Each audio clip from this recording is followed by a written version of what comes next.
पाकिस्तान की हिस्ट्री में पहली मर्तबा आईएमएफ का टेक्निकल वफ्द जो है वो चीफ जस्टिस ऑफ पाकिस्तान के साथ मिला है। क्या पाकिस्तान में जो है जुडिशरी इंडिपेंडेंट है? पाकिस्तान में जो प्रॉपर्टी राइट्स हैं उनके ऊपर इम्प्लीमेंटेशन हो रहा है, तो कोई मामला यहाँ पे गड़बड़ होता है तो जुडिशरी क्या उसके जिस तरीके से आर्म ट्विस्टिंग होती है वो आर्म ट्विस्टिंग होगी या जुडिशरी उसको सह जाएगी? आईएमएफ का जो टेक्निकल वफ्द है वो यहाँ पे है, जो पाकिस्तान को $7 बिलियन का बेल आउट पैकेज है, बेल आउट पैकेज है। 37 मंथ इसकी ड्यूरेशन है। तो ये जुडिशियल और रेगुलेटरी फ्रेमवर्क को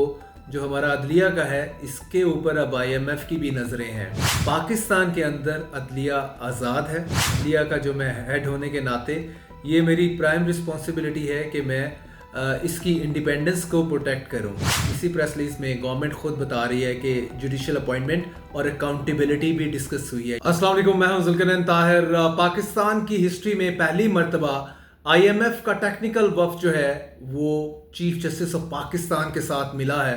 और इस चीज़ को इंश्योर करने के लिए क्या पाकिस्तान में जो है जुडिशरी इंडिपेंडेंट है, पाकिस्तान में जो प्रॉपर्टी राइट्स हैं उनके ऊपर इम्प्लीमेंटेशन हो रहा है, वो प्रोटेक्ट हो रहे हैं कि नहीं हो रहे, और आगे चल के फॉरेन इन्वेस्टमेंट के हवाले से क्या जुडिशरी इतनी पावरफुल है कि वो उसके इंटरेस्ट को, जो फॉरेनर का इंटरेस्ट है, उसको प्रोटेक्ट कर सकेगी इन टर्म्स ऑफ दैट कि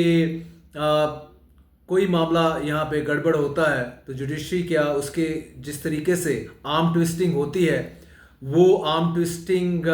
होगी या जुडिशरी उसको सह जाएगी और कानून का साथ देगी, कॉन्स्टिट्यूशन का साथ देगी। इस चीज़ को लेके एज ए होल जो है आईएमएफ की टेक्निकल टीम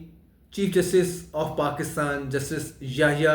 आफरीदी को मिली है और याहिया आफरीदी साहब ने भी जो सरप्राइज़ का इजहार किया है, उन्होंने कहा है कि माजी में तो नहीं मिलते थे आईएमएफ की टीम हमसे, हमारा क्या लेना देना, लेकिन इस मर्तबा उन्होंने कहा ये हम यूज़ टू नहीं है। बहरहाल मैं इनसे मिला हूँ और उसके बाद उन्होंने स्टेटमेंट भी इस हवाले से इशू किया है। यही जो चीज़ें मैंने आपको बताई हैं इसी पे ही उन्होंने बात की है और बड़ा गार्डेड किस्म का अपना रिस्पॉन्स दिया है। इन वन वे थोड़ा सा अजीब लगता है, एम्बैरेसिंग कहने वाले लोग ये भी कह सकते हैं, क्वाइट एम्बैरेसिंग। आईएमएफ का जो टेक्निकल वफ्द है वो यहाँ पे है, जो पाकिस्तान को $7 बिलियन का बेल आउट पैकेज है,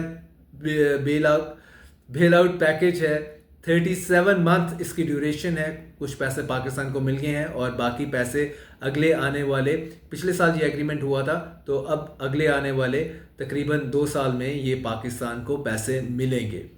2 से 2.5 साल के पीरियड में। अगर पाकिस्तान अपनी बाकी सारी कमिटमेंट्स जो हैं आईएमएफ के साथ वो पूरी करता है, अगर किसी एक कमिटमेंट से भागा तो ये पैसे भी भाग जाएंगे। थोड़ा मैं बताता चलूँ कि ये जो स्टेटमेंट उसके बाद इशू की है गवर्नमेंट ने, उसने कहा जी कि आईएमएफ की टेक्निकल टीम जो है it is here to review judicial and regulatory framework and with regard to $7 billion bail out package, bail out deal. तो ये जुडिशियल और रेगुलेटरी फ्रेमवर्क को जो हमारा अदलिया का है इसके ऊपर अब आईएमएफ की भी नज़रें हैं और अफरीदी साहब ने जो इनको स्टेटमेंट दिया है और बाद में इसके ऊपर गवर्नमेंट ने ऑफिशियली जो है ऑफिशियल स्टेटमेंट भी इशू किया है। दैट इज़ वो कहते हैं कि पाकिस्तान के अंदर अदलिया आज़ाद है, वेरी गुड, और being head of the judiciary, अदलिया का जो मैं हेड होने के नाते ये मेरी प्राइम रिस्पॉन्सिबिलिटी है कि मैं इसकी इंडिपेंडेंस को प्रोटेक्ट करूं। अफरीदी साहब छा गए हैं, बहुत बड़ी स्टेटमेंट आपने दे दी और ये स्टेटमेंट अपोजिशन पीटीआई वाले भी सुन रहे होंगे और साथ में अफरीदी साहब ने ये भी कहा है कि मैं गवर्नमेंट और अपोजिशन में तो पीटीआई आती है, उनको इनवाइट किया है और कि वो अपनी सजेशंस दें रिगार्डिंग जुडिशियल रिफॉर्म्स को लेके। तो पीटीआई तो ऑलरेडी अपनी जुडिशियल रिफॉर्म्स अफरीदी साहब दे चुकी है, वो 26वीं तरमीम के ऊपर राज़ी नहीं है और वो उसमें आपसे यही कह चुकी है, रिक्वेस्ट कर रही है कि एक लार्जर बेंच बना दें जो उसको रिव्यू करे, जो अभी तक उनके रिक्वेस्ट को एंटरटेन नहीं किया आप लोगों ने। आगे चल के अभी फर्दर जो इसी इसी मुलाकात का आउटकम है, मैं थोड़ा सा और बताता चलूँ कि इसी प्रेस रिलीज में गवर्नमेंट खुद बता रही है कि जुडिशियल अपॉइंटमेंट और अकाउंटेबिलिटी भी डिस्कस हुई है, यानी कि आईएमएफ की टेक्निकल टीम जो है वो ये भी पूछ रही है कि जो ऑनगोइंग अपॉइंटमेंट्स हुई हैं या चल रही हैं, जिस तरह तकरीबन 8 जजेस जो हैं वो इस्लामाबाद हाई कोर्ट में उनकी ट्रांसफ़र को लेके, और इसी तरह 6 जजेस जो हैं वो सुप्रीम कोर्ट में उनको एलिवेट करके फ्रॉम हाई कोर्ट से उसकी कंट्रोवर्सी चल रही है। लॉयर्स जो हैं स्पेशली ऑफ पीटीआई से बिलोंग करते हैं, जो करते हैं वो सड़कों के ऊपर हैं और कह रहे हैं कि भाई 26वीं तरमीम को पहले सुन लें, अगर उसके बाद इसका जो भी आपने कच्चा चटा निकालना है फिर ये डिसाइड करें कि ये जजेस जो हैं, जो हर हाई कोर्ट से 2-2 जजेस लेके इस्लामाबाद भेजे जा रहे हैं और बाकी इस्लामाबाद और बाकी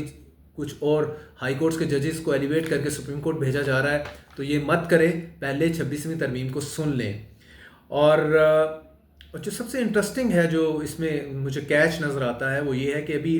डैरन बेटी जो हैं, जो ट्रम्प एडमिनिस्ट्रेशन के एक इम्पोर्टेंट मेंबर हैं, बिलियनर हैं, मतलब बिलियनर बिजनेसमैन हैं, पाकिस्तान का दौरा हुआ था और इंटरेस्ट शो किया था कि हम रियल स्टेट प्रॉपर्टी के काम में हम लंबा पैसा इन्वेस्ट करेंगे, और बाकी सेक्टर्स में भी कुछ बाकी सेक्टर भी उन्होंने डिस्कस किया था। तो मुझे ये लग रहा है कि ये आईएमएफ का जो टेक्निकल टीम है जो सीजेपी से हमारे से मिल रही है, तो आगे अगर अमेरिका का कुछ है प्रोग्राम पाकिस्तान के अंदर इन्वेस्टमेंट करने का, तो वो फॉरेन इन्वेस्टमेंट की प्रोटेक्शन के लिए ये टीम, आईएमएफ की team was here taking the guarantee from the CJP कि भाई आप बताएं। वैसे तो सीजेपी से ज़्यादा गारंटी किसी और से उनको लेनी चाहिए और वो उनको गारंटी दे देंगे। यस, वही गारंटी दे रहे हैं, तभी तो पाकिस्तान को $7 बिलियन का पैकेज जो अप्रूव किया हुआ है। तो फिर भी वो इस चीज़ को मेरा ख्याल सेंस करने के लिए, स्मेल करने के लिए कि जुडिशरी कहाँ खड़ी है, चीफ जस्टिस कहाँ खड़े हैं, किसके साथ हैं, क्या मामलात हैं। तो आई थिंक कि ये सारी फॉरेन इन्वेस्टमेंट की प्रोटेक्शन के कॉन्टेक्स्ट को लेके ये ओवरऑल आईएमएफ जो है वो सारे अपने मामलात देख रहा है। तो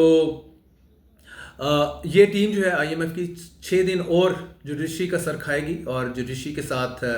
जो है